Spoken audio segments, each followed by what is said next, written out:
জীবনের চলার পথে চলতে গেলে যদি কিছু সত্যি আগে থেকেই জানা যায় তবে অনেক অনাকাঙ্ক্ষিত ব্যথা এড়ানো যায়। যদি অনুভব করেন কারো কাছে আপনি আর মূল্যবান নেই তাহলে চুপি চুপি সরে আসুন। এটা কঠিন ঠিকই, কিন্তু আত্মসম্মান ধরে রাখার জন্য এটি একমাত্র পথ।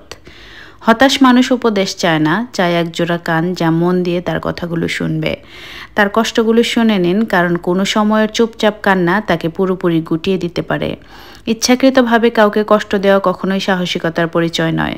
আজ যে মানুষটা চুপচাপ সয়ে যাচ্ছে, কাল তার নীরবতা আপনার জীবনের সব শব্দ থামিয়ে দিতে পারে। নিজের আনন্দ, নিজের ভালো লাগা বিসর্জন দিয়ে যদি কাউকে খুশি করতে হয় তবে সে সম্পর্ক নয়, বোঝার নামে বোঝা। নিজেকে ভালোবাসুন, আপনার আপন ভুবনেই শান্তি খুঁজে নিন। হারিয়ে যাওয়া কোনো কিছু নিয়ে দুঃখ করার আগে ভাবুন সেটা সত্যি আপনার ছিল তো। ছোট পদে থাকা মানুষকে তাচ্ছিল্য করবেন না। কার কত বড় সেটা সময় নিজেই ঠিক করে দিবে। সমালোচনার উত্তর কাজ দিয়ে দিন, জবাব নয়। নিজেকে এতটাই উন্নত করুন যে কেউ সমালোচনা করতেও ভয় পায়। সব মানুষের সঙ্গ একরকম হয় না। কেউ কাউকে শেখানোর নাম করে নিজের অহং দেখায়। এমন মানুষের সঙ্গে তর্ক নয়, দূরত্বই শ্রেষ্ঠ। ভুল জায়গায় আত্মত্যাগ আর ভুল মানুষের সঙ্গে বোঝাপড়া, এই দুই ভুল জীবনের সবচেয়ে বড় ক্ষতি। অনেকে আপনার হাত ধরে শিখবে, পরে সেই হাত ছেড়ে আপনাকেই ফেলে দিবে, দ্বিধা করবে না। মানুষ হিংসুককে বাহিরে প্রকাশ করলেও ব্যবহারিক জীবনে গাধাকেই পছন্দ করে, কারণ সে বেশি প্রশ্ন তোলে না। অন্যের ক্ষতি করে আনন্দ পাওয়া মানুষ নিজেই একদিন নিজের ধ্বংস ডেকে আনে। জীবন মানেই চাকরি, গাড়ি, বিলাসিতা নয়। অনেক সময় অল্প শিক্ষিত মানুষও গড়ে তোলে বিশাল জীবন। আবার শিক্ষিত হয়েও কেউ ভুলে যায় জীবন মানে কেবল প্রতিষ্ঠা নয়, শান্তিও। সন্তানের জন্য জমি জমা রেখে যাওয়া বড় কথা নয়, তাকে এমনভাবে গড়ে তুলুন যেন সে নিজেই একটা সম্পদ হয়ে যায়। সে নিজেই আপনার সব অর্জনের চেয়ে অনেক বেশি মূল্যবান হয়। সবচেয়ে বড় সত্য, যারা আপনার আশপাশে আছে তারা আপনার যতটা উপকার পাবে ততদিনই আপনাকে মনে রাখবে। প্রিয়তা নয়, প্রয়োজনীয় সম্পর্কের স্থায়িত্ব ঠিক করে রাখে।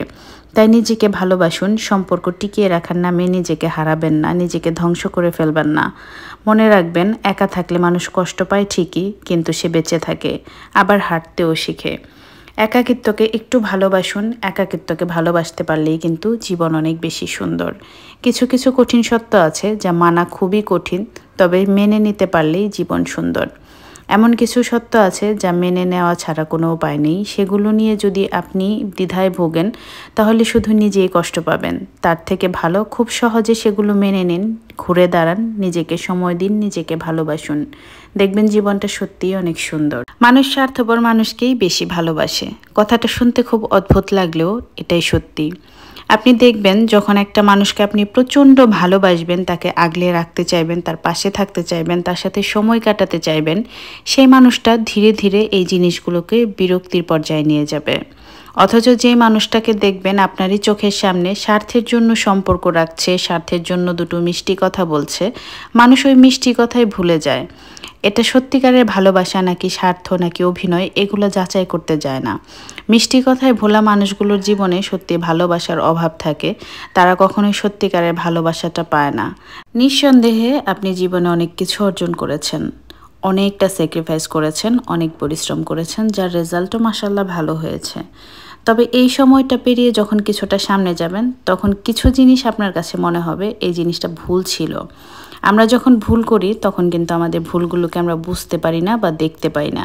যখন আমরা সামনে এগিয়ে যাই, পেছনে তাকালে ভুলগুলো খুব সহজে দেখতে পাই। আপনি যতটাই পরিকল্পনাকারী হন না কেন, যত নিখুঁতভাবেই আপনার জীবনটাকে পরিকল্পনা মতো চালানোর চেষ্টা করেন না কেন, ভুল কিন্তু হয়েই যাবে। তারপরেও সতর্ক থাকতে হবে। সবসময় চেষ্টা করবেন খুব ঠান্ডা মাথায় জেনে বুঝে সিদ্ধান্ত নিতে। যদি মনে হয় যে এটাতে আমি দ্বিধায় ভুগছি, সঠিক সিদ্ধান্তটা হয়তো নিতে পারছি না, তাহলে আপনার খুব কাছের মানুষের থেকে পরামর্শ নিন, সঠিক সিদ্ধান্ত পাবেন। আর তারা হলেন বাবা মা।